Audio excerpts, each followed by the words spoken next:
Hey dahLynns, as per your request, today we're going to bake bran bread.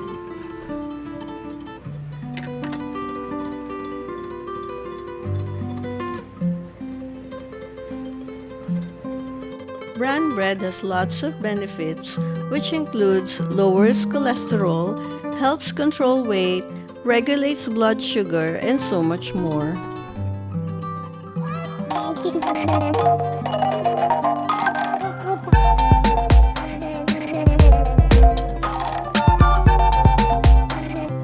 Recipe and measurements can be found in the description box below. 3/4 cups water, 2 cups whole wheat flour,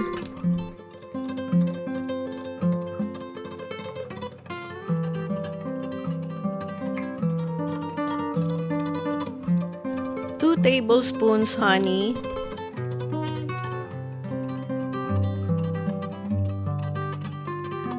1 tablespoon milk powder,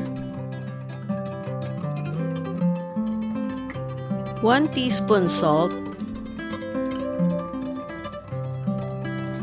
2 tablespoons vital wheat gluten,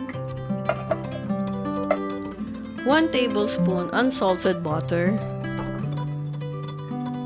1/4 cup wheat bran, and 1 teaspoon active dry yeast.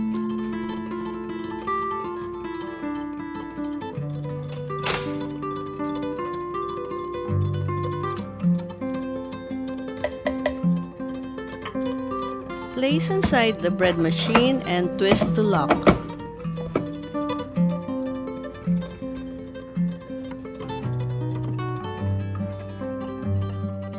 Press the coarse button, in this case number 4 for whole wheat bread.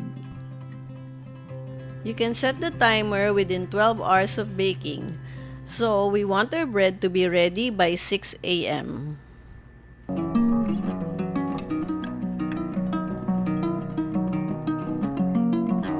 Press the start button immediately if you want to skip the timer.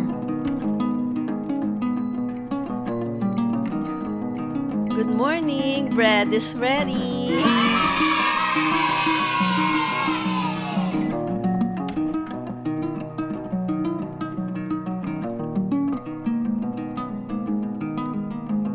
Don't forget to like, share, subscribe, and press the notification bell. Cool for 10 minutes. Shake it off, shake it off. And here's our bran bread. I hope you try my recipe. Thank you for watching. If you have any more requests, just comment down below and I'll see you on my next. Bye!